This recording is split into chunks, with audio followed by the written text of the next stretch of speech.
देखो बेटा, आपने पढ़ा होगा हार्ट के बारे में और इतनी सुंदर सुंदर इमोजीज भी देखी होंगी, बट हार्ट हमारा ऐसा बिल्कुल नहीं होता है, ऐसा बिल्कुल फंक्शन नहीं करता। हार्ट का काम आई लव यू का नहीं होता, बस हार्ट का काम आपके ब्लड को पंप करना होता है। तो चलो आप हार्ट के बारे में पढ़ते हैं। एक्चुअली आपने सुना होगा हार्ट में क्या होते हैं, 4 चैम्बर्स होते हैं। हमारा हार्ट 4 चैम्बर्स में, 4 पार्ट्स में डिवाइड होता है।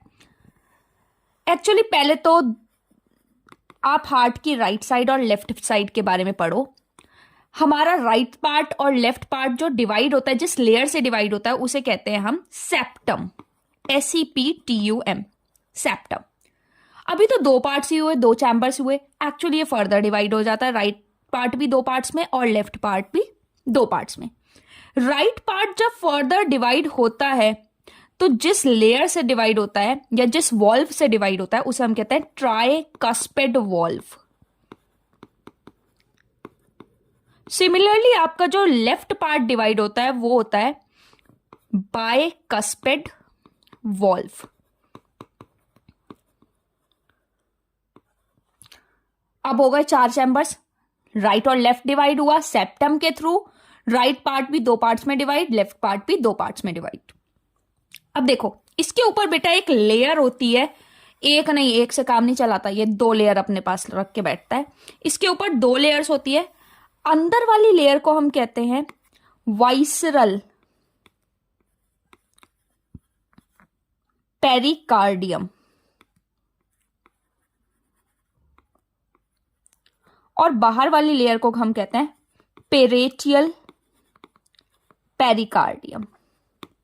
ठीक, इतना पॉइंट आई थॉट क्लियर हो गया होगा। अब देखो बेटा, राइट में हमने 2 पार्ट्स में डिवाइड कर दिया, तो ऊपर वाले पार्ट को कहा जाता है राइट ऑरिकल, नीचे वाले पार्ट को कहा जाता है राइट वेंट्रिकल। लेफ्ट में भी ऊपर वाला पार्ट लेफ्ट ऑरिकल और नीचे वाला part left ventricle. I hope इतना आपको क्लियर हो गया होगा। दोबारा समझो बेटा, सबसे पहले राइट और लेफ्ट डिवाइड होता है सेप्टम लेयर से, फिर राइट पार्ट फर्दर 2 पार्ट्स में डिवाइड हो जाता है tricuspid valve, left part 2 parts में डिवाइड बाइकस्पिड वॉल्व। इसके ऊपर जो लेयर आती है वाइसरल पेरिकार्डियम और उसके ऊपर जो लेयर आती है पेरेटियल पेरिकार्डियम। ऊपर राइट ऑरिकल, नीचे राइट वेंट्रिकल, ऊपर लेफ्ट ऑरिकल, नीचे लेफ्ट वेंट्रिकल। आई होप इतना पॉइंट आपको क्लियर हो गया होगा। अब आगे समझना। देखो बेटा, अब ऊपर वाली लेयर्स को मैंने रिमूव कर लिया, मेन कॉन्सेप्ट समझो। एक्चुअली राइट साइड पे जितना भी ब्लड होता है वो होता है आपका डीऑक्सीजनेटेड ब्लड, और लेफ्ट साइड पे जितना भी ब्लड होता है वो होता है आपका ऑक्सीजनेटेड ब्लड। एक्चुअली होता क्या है, हमारे बॉडी पार्ट से डीऑक्सीजनेटेड तो बॉडी पार्ट खींच के लाएगा ना, और ऑक्सीजनेटेड आपकी लंग्स लेके आएंगे। ये पॉइंट तो क्लियर रखो, क्योंकि हमारा जितना भी डीऑक्सीजनेटेड ब्लड है वो बॉडी पार्ट से आएगा। तो हमारे बॉडी पार्ट के नीचे वाले बॉडी पार्ट से जो ब्लड लाता है वो बोला जाता है इंफीरियर वेना कावा, और जो हमारे बॉडी पार्ट्स के ऊपर वाले बॉडी पार्ट से ब्लड लेके आता है राइट ऑरिकल में वो होता है सुपीरियर वेना कावा।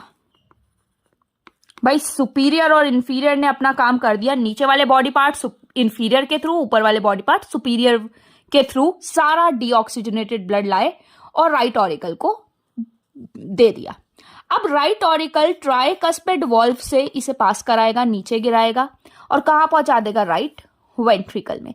सारा डीऑक्सीजनेटेड ऑरिकल से ट्राइकस्पिड से पास होता हुआ राइट वेंट्रिकल में। उसके बाद राइट वेंट्रिकल से अब ये डीऑक्सीजनेटेड तो बॉडी से बाहर निकालोगे। कैसे निकालोगे, आपने पढ़ा होगा बेटा, एक होती है पल्मोनरी आर्टरी। उस पल्मोनरी आर्टरी के थ्रू ये सारा डीऑक्सीजनेटेड ब्लड कहां चला गया, लंग्स में चला गया। और भाई लंग्स का काम क्या है, साफ करके वापस देगी। अब लंग्स क्या करेंगी, वापस से इस ब्लड को ऑक्सीजनेटेड बना के ऑक्सीजनेटेड ब्लड बना के बिल्कुल साफ सूफ करके ले आएगी और किसे दे देगी, लेफ्ट ऑरिकल को। राइट साइड से तो राइट साइड खराब था, पल्मोनरी आर्टरी के थ्रू लंग्स को दे दिया। अब लंग्स ने उसे साफ वाफ करा और ऑक्सीजनेटेड ब्लड कहां दे दिया, लेफ्ट ऑरिकल। फिर ये लेफ्ट ऑरिकल पास करेगा बाइकस्पिड वॉल्व के थ्रू लेफ्ट वेंट्रिकल में, और लेफ्ट वेंट्रिकल अब लेके कहां जाएगी बेटा, ऑक्सीजनेटेड ब्लड बॉडी पार्ट्स को ही देने जाएगी। तो ये लेफ्ट वेंट्रिकल एरोटा के थ्रू, AORTA, एरोटा के थ्रू सारे बॉडी पार्ट्स में ये ब्लड को सप्लाई कराएगी। तो बेटा यहां से आपने एक चीज समझी, अगर आपको आइडिया हो, सुपीरियर और इंफीरियर वेना कावा के थ्रू सारा डीऑक्सीजनेटेड ब्लड आता है और पल्मोनरी आर्टरी इसे लंग्स तक लेके जाती हैं। फिर लंग्स इसे प्योरीफाई करके पल्मोनरी वेन्स के थ्रू सारा ऑक्सीजनेटेड ब्लड हार्ट को देता है और हार्ट एरोटा के थ्रू बॉडी पार्ट्स में वापस कर देती है। यही पढ़ा आपने बेटा। अगर आप देखो तो कनेक्शन चल किस किस का रहा है, बॉडी पार्ट्स, हार्ट और लंग्स के बीच में कोई घपला चल रहा है। अब ये समझना, बॉडी पार्ट्स, हार्ट और लंग्स ये जो घपला कर रहे हैं, इस घपले के बारे में समझो। बॉडी पार्ट से सारा डीऑक्सीजनेटेड हार्ट को जाना, आगे हार्ट कहीं भी धक्का मार रही हो हमें मतलब नहीं, और हार्ट से सारा ऑक्सीजनेटेड बन के बॉडी पार्ट्स में आना। इतनी सर्कुलेशन को कहते हैं सिस्टमिक सर्कुलेशन। और हार्ट से सारा डीऑक्सीजनेटेड लंग्स में जाना और ऑक्सीजनेटेड लंग्स से वापस हार्ट में आना, इतनी सर्कुलेशन को कहते हैं पल्मोनरी सर्कुलेशन। और बेटा अगर ये साथ में हो जाए तो हम बोलते हैं इसे डबल सर्कुलेशन, जो बहुत इंपॉर्टेंट टॉपिक है। दैट मीन्स डबल सर्कुलेशन का मतलब क्या है, सारा डीऑक्सीजनेटेड ब्लड बॉडी पार्ट से हार्ट में जाए, हार्ट से लंग्स में जाए और ऑक्सीजनेटेड बन के लंग्स से हार्ट में आए और हार्ट से बॉडी पार्ट्स में जाए। या आप ये भी कह सकते हो it is a combination of systemic and pulmonary circulation. I hope आप लोगों को ये हार्ट का प्रोसेस समझ आया हो। Stay tuned.